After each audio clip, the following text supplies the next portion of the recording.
quem somos nós? Quem são as pessoas dos últimos dias? Se nós queremos, a palavra diz que a gente espera e apressa o retorno.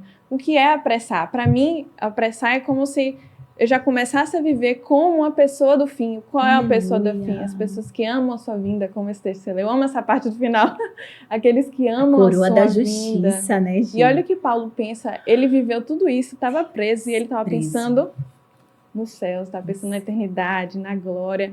E apesar de tudo que ele passou, o que ele estava dizendo para Timóteo, pregue a palavra, valeu a pena.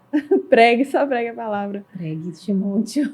E exorte os seus irmãos com paciência, também fomentando a unidade. Sim. Então, acho muito lindo tudo isso, assim, que Jesus faz. E o que também fala muito comigo dessa passagem é o versículo 3, que também tem tudo a ver com o que a gente está falando.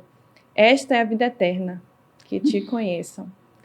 Isso aqui, para mim, fala muito de onde estão os nossos olhos. Aleluia. Onde é que estão os nossos olhos, né? Estão em Jesus? Porque eu acho que algo dessa geração que acontece muito é de os olhos estarem voltados para coisas que não são eternas, né? E nossos olhos precisam estar voltados para a eternidade, aleluia, porque conhecer a Cristo é a eternidade. Então, você está falando dessa minha geração, essa minha geração precisa entender que já dá para começar a viver a eternidade, que é conhecendo, né? Aleluia. Através da palavra de Deus, é começar a conhecer. Nós somos súditos de um rei, e esse rei virá. Então, será que nós já podemos ser cidadãos desse reino aqui hoje? Viver esse reino aqui, né? Exatamente. É o convite de Jesus, né, Gi? Porque, como você está falando para a nossa geração e a geração, eu vejo meus filhos e são apaixonados, aquela paixão pelo Senhor, aquele amor. E isso vem do Espírito Santo. Sim.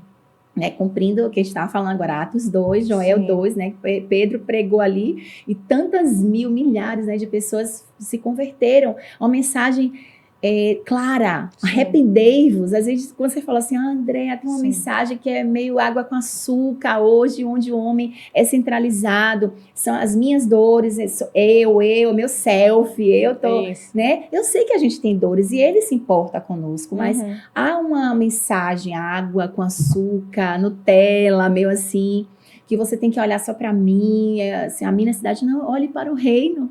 E também o Senhor Jesus falou o quê, Gi? Que o reino de Deus não é comida nem bebida, não é nada físico, né? Mas é justiça, paz e alegria no Espírito Santo. Sim.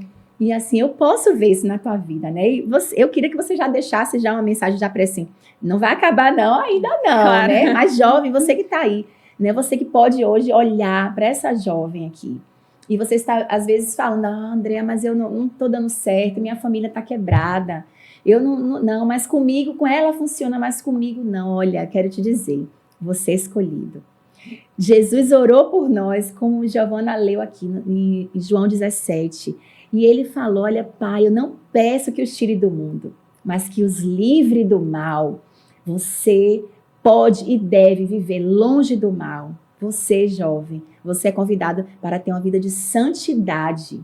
Você é convidado em um tempo onde tem festas, muitas distrações, festas carnais, como viemos agora, né, dessas festas que aconteceram agora, inclusive na nossa cidade, estamos falando aqui, mas você, jovem, é convidado a viver uma vida de santidade.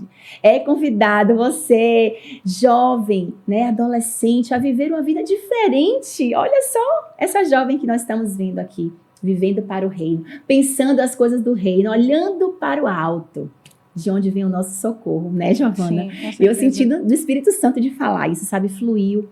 E assim, a gente tá vendo, né, casada, aos 24 anos, é lindo demais. Ô, gente, eu fico assim, né? Recém-casada. É muito lindo ver, né, o compromisso, o convite de Jesus, né, o compromisso, a santidade, né? O que é que você acha? Qual é o maior desafio da nossa juventude?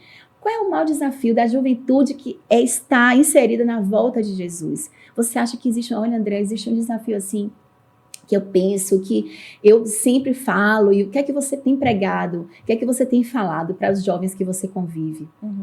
Eu acho, como eu estava falando sobre onde estão os nossos olhos, tem muito a ver com isso. Em quem estamos gastando a nossa vida, né? A gente vai viver aqui, o quê? Mais ou menos 80 anos? Não sei. Uau. Mas o que é a eternidade comparado a isso, né? Não é errado fazer outras coisas que na nossa vida, trabalhar, enfim. Mas o que nós temos gastado mais energia, mais forças, mais nosso vigor como jovens e adolescentes que estão assistindo, assim. Tem uma frase do Billy Graham que eu gosto muito, que é loucura você não ter tempo para Jesus na Terra e querer passar uma eternidade com Ele. Qual o sentido de você passar uma eternidade com Deus que você não conhece? Então, acho que um conselho que eu posso deixar, né, que foi algo que Deus falou muito comigo, gaste a sua vida para Jesus, vale a pena. Não vale a pena perder o tempo aqui com coisas tão passageiras. Deus está levantando realmente uma geração que tem fome, sabe? Que deseja muito de Deus. Eu vejo isso na minha igreja, nos jovens, adolescentes. E eu acho que se você não tem, peça a Deus, porque existem pessoas sendo levantadas. A pergunta é, você vai estar dentro ou fora disso? Porque Ele está fazendo, né? Ele está, independente de você vai levar o evangelho a sério ou não. Tipo, vale a pena ou não, realmente? Eu digo que vale a pena. Vale muito a pena. Né, Gi? Olha o que Paulo fala, né? Ele passou por tantas dificuldades, tantas coisas que a gente não consegue nem imaginar. Foi prisioneiro, foi maltratado. E ele fala o quê? Isso não é nada comparado à glória. A glória que um dia nós há de ser revelada, né, Gi? A coroa. Eu acho, assim, que você falou algo muito sábio.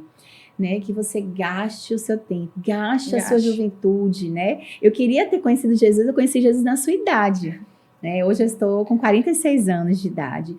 E assim, eu falo, Senhor, por que eu não conheci o Senhor antes, Pai?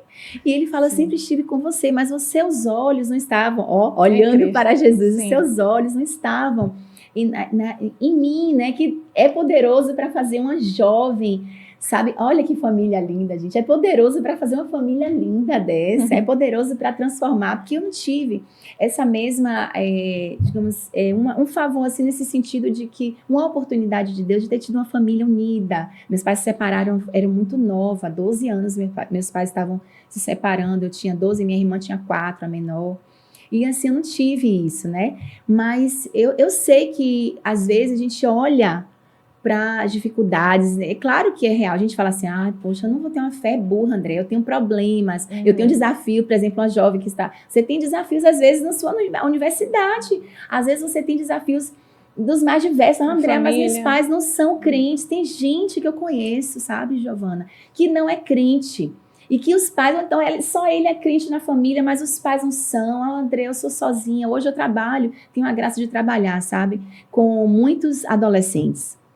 Eu e meu esposo, Deus tem levantado a gente na nossa igreja a trabalhar. São 500 e tantos adolescentes, né, amor? Acho que 500 e alguma coisa hoje.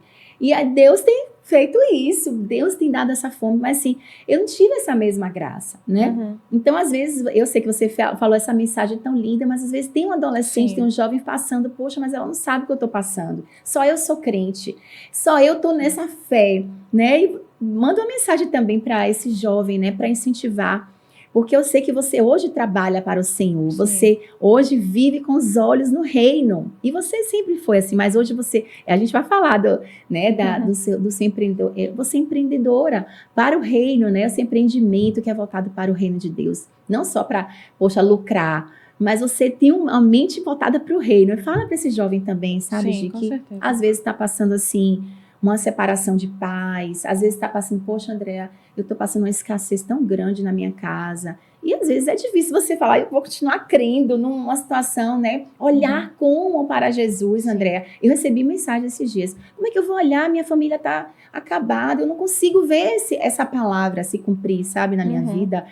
Manda uma mensagem também, Gi, que eu sei que você tem bagagem para mandar essa mensagem para esses adolescentes jovens. Sim, esses dias passados um pouquinho, viralizou muito, entrou em debate muito sobre a felicidade do cristão, né? Sobre, mas Jesus não me faz feliz. Realmente, a nossa vida aqui na Terra vão vir muitos sofrimentos. Se não for através da família, vai ser de outras formas. Nossa alegria deve estar na esperança do futuro, da eternidade. Eu sempre volto para a eternidade, porque assim, vai ter dificuldades, mas entre você estar no mundo e estar com Jesus, Ele vai estar contigo em todo o tempo.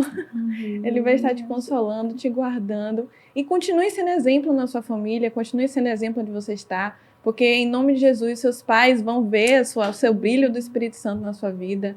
Você não está sozinha, não tenha medo, Ele está com você, Ele não vai te deixar, Ele não abandona seus filhos, Ele dá força, e é justamente nos períodos sem força que Ele se mostra forte.